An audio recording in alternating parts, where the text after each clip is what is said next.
Bagaman malayo ang bagyo sa Visayas at Mindanao, nakaranas doon ng masamang panahon itong weekend.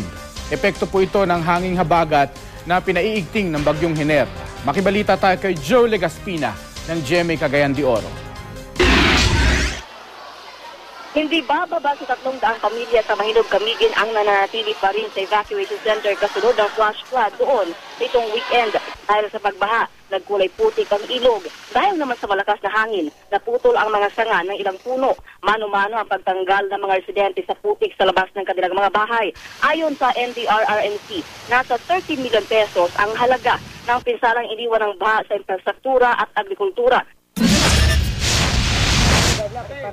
Sa Davao City, isang lalaking 11 taong gulang ang nalunod sa dagat. Ayon sa kanyang ina, naiwang mag-isa sa bahay ang anak na mentally challenged. Isang mangingisda ang nakakita sa bangkay ng biktima na lumulutang sa dagat.